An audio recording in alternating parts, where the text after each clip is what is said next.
Hello, everyone. Welcome back to English Pod. My name is Marco. And my name is Catherine. So today we've got a great upper intermediate level lesson for our learners, and we're talking about what? Healthcare. Okay, this is a very important topic because it's been in the news recently, especially in the context of American politics. And so I don't know if you've heard things about this, listeners, but healthcare is a very hot topic. Exactly. So basically what we're talking about is health insurance, whether it's private health insurance or, like a standard national insurance program. Exactly. And so your country might have a private option where you can pay a private company for insurance, or a public option like England or Australia, right, where your country will actually provide healthcare for you at no extra cost. Very good. So it's an interesting topic. Why don't we jump directly into the dialogue, and we'll be back to explain a couple things.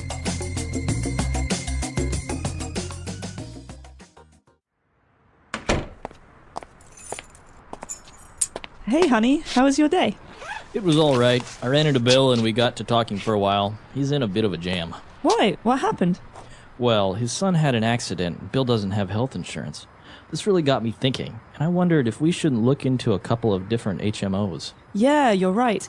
We aren't getting any younger, and our kids are getting older. Exactly. I searched on the web and found a couple of HMOs with low copays and good coverage. The deductibles are low, too. Sounds good. Although, do you think we can qualify for insurance? Those insurance companies are real pirates when it comes to money. Well, we don't have any pre-existing illnesses or conditions, so we should be fine. I wish our company or country provided us with healthcare. Not in a million years. All right, we're back. So a lot of interesting vocab here. Why don't we take a look at it real fast in Language Takeaway? Language takeaway. Okay, Marco, this first phrase, or acronym actually, is 3 words that go together, HMO, and they're very, very common when you're talking about healthcare. Right. So an HMO means Health Maintenance Organization. Okay, and so this is a part of the health insurance topic where we're talking about a company that will provide health insurance. Right. So it's a company that provides health insurance, basically. And if you go up to an HMO, some of the information that you'll receive is, for example, what your copay will be. Okay, so sometimes with a private option, when you pay a company to give you health insurance, you can get a lower rate if you help pay for some of your care. So, for example, a copay on a broken arm might be $20, but you pay $20, that's your copay, and your health insurance company pays the rest.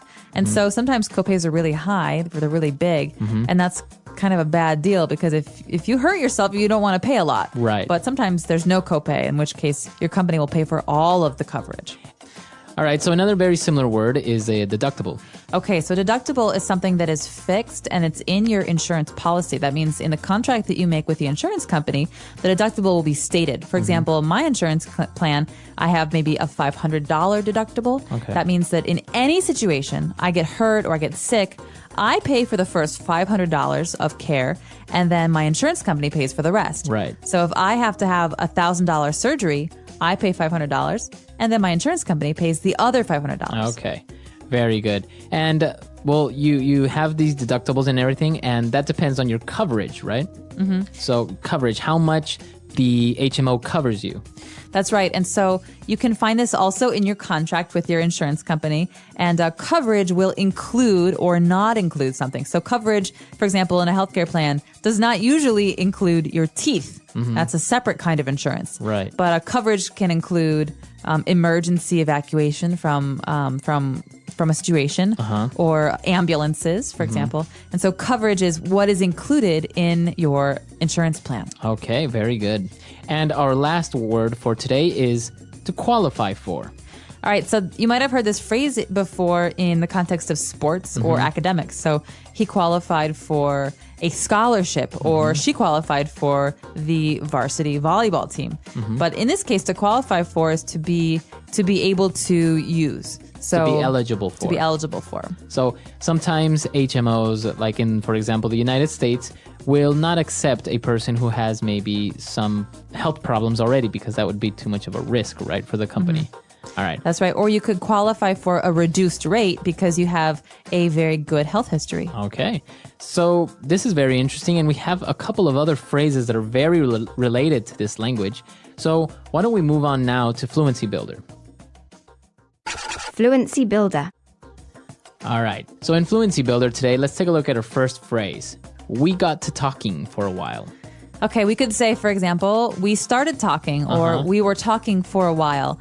But this is a very spoken language kind of phrase where we'd say, we got to talking. Right. So it's not really grammatically correct, but because you would say we started talking, but sometimes people say we got to talking. So we got into a conversation, right? That's right. And usually it's about something. So we could say, yeah, we got to talking about how we both went to the same high school. Or we got to talking about this movie that we both saw. Okay, very good. And well, they got to talking for a while, and apparently his friend was in a bit of a jam. Okay, jam is a food you can eat it. You put it on bread. Like marmalade, right? Exactly. But in this case, a jam is a fix or a difficult situation. So it has a very different meaning, and I want to warn you about that first. Right. But to be in a jam or to be in a bit of a jam is to be stuck. Okay, so you're in a difficult situation. You have some problem. Yeah, so Marco, I'm in a bit of a jam here. Can I get your help with something? All right, very good. Okay, and then the guy was talking about insurance, and he said, this really got me thinking. So we got the verb got again there.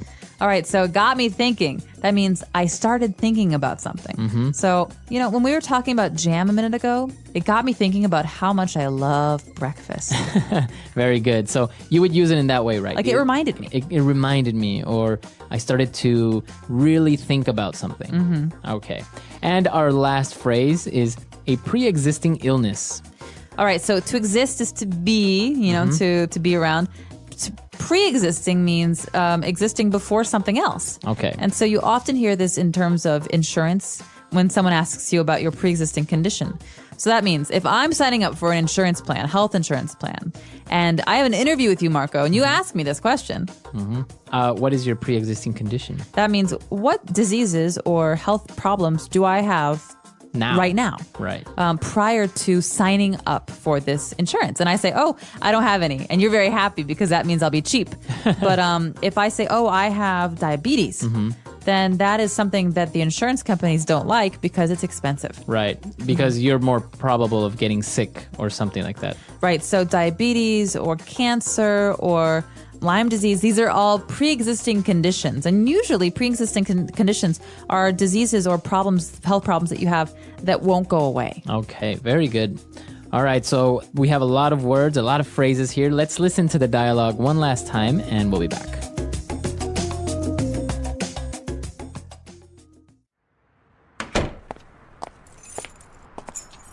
Hey, honey, how was your day? It was all right. I ran into Bill and we got to talking for a while. He's in a bit of a jam. Why? What happened? Well, his son had an accident. Bill doesn't have health insurance.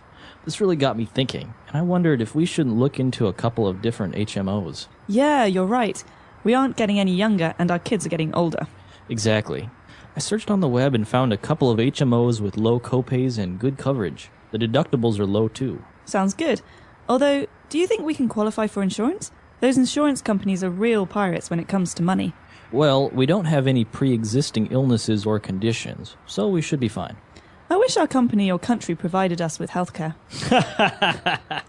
Not in a million years. All right, so the healthcare issue is pretty heated debate now in the United States because many people don't have healthcare and it's not very accessible, right? That's right. And it's a huge debate because it's very, very divided by party lines. We say, there's the Republicans on the right and there's the Democrats on the left. And the Democrats want a public healthcare option. They want healthcare to be available for everyone for free. Right. And many of them do. And a lot of Republicans say, no, it should be private because if it's private, there's competition and that means there's better healthcare. And so there's a really big debate and people are getting very angry about it. Yeah. But I think it's something that's very interesting and most importantly, seeing the difference of healthcare systems around the world, right? So, for example, our listeners there are from everywhere in the world. So we would like to know what the healthcare system is like there. Do you have free universal healthcare in your country or do you also have to pay for private companies or private health insurance? And if you have one or the other system, do you think it's a good thing? Do you think it's a bad thing? What do you think needs some work? Right. I definitely agree with universal healthcare. I think it's a relief because it's like one thing less to worry about. I can't imagine if I don't have healthcare right now and I'm not covered by a private company and something happens to me tomorrow, then, what's going to happen? And I think it's a basic human right, personally. So I think it's in the best interests of a country to invest in it because it means that their people are more productive and happier and healthy. Yeah. All right, so that's all the time we have for today. Be sure to come to EnglishPod.com, leave your questions and comments, and we'll see you guys there. Bye, everyone. Bye.